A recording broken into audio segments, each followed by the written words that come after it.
আসসালামু আলাইকুম, কেমন আছেন সবাই? আশা করছি সবাই ভালো আছেন। আলহামদুলিল্লাহ, আমিও ভালো আছি। আজকে আবারও চলে আসলাম আপনাদের মাঝে রোজার একটি ব্লগ নিয়ে।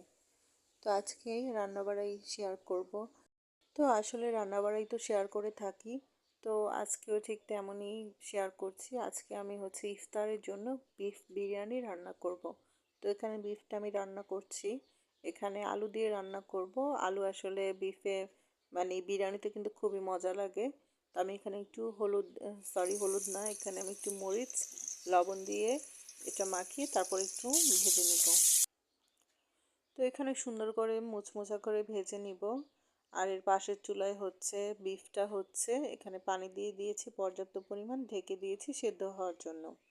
আর এই চুলায় আলুগুলোও ভেজে নিচ্ছি আমি। ভাজা হয়ে গেলে আমি এটা পরবর্তীতে পোলাওর সাথে অ্যাড করব। আর এখানে এই যে বিফটা, আর এখানে আমি চিনি গুঁড়া চাল নিয়ে নিয়েছি, পোলাওর চাল। আমি এখানে আজকে খুব বেশি রান্না করব না, আমি 2 পটের মতো নিয়ে নিয়েছি, মানে আধা কেজির মতো হবে এরকম আর কি।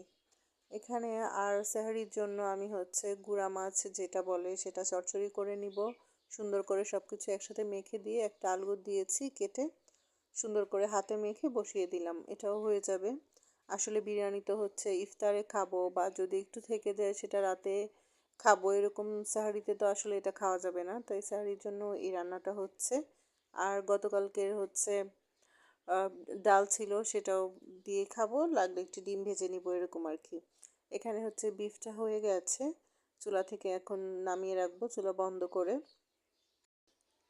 আর দেখুন আমি এই অ্যালুমিনিয়াম প্যানটা কিনেছিলাম, আপনাদের সাথে কিন্তু শেয়ারও করেছিলাম। তো আজকে আমি প্রথম এটাতে রান্না করব। তো ভাবলাম স্পেশাল কিছু রান্না করি, বিফ বিরিয়ানি এটাতে রান্না করব। তো চুলায় বসিয়ে দিলাম তেল দিয়ে, তারপর পেঁয়াজটা আমি ভালো করে ভেজে নিব, বেরেস্তার মতো করে ভেজে নিব। ভাজা হয়ে গেলে কিছুটা উঠিয়ে রাখবো, পরবর্তীতে উপর থেকে অ্যাড করব। এখানে প্রয়োজন মতো এলাচ দারচিনি মশলা দিয়ে দিলাম, পোলার চালটাও দিয়ে দিয়েছি, ভেজে নিব।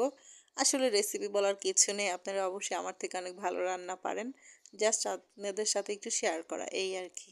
তো আমার ভিডিওটি যদি আপনাদের কাছে ভালো লেগে থাকে অবশ্যই পুরো ভিডিওটি দেখবেন, আমার চ্যানেলটি অবশ্যই সাবস্ক্রাইব করবেন। অনেকে ভিডিও দেখেন সাবস্ক্রাইব করেন না, আবার অনেকে সাবস্ক্রাইব করে হয়তোবা তুলে নিয়ে যান। ইদানিং আমার সাবস্ক্রাইব একদমই বাড়ছে না।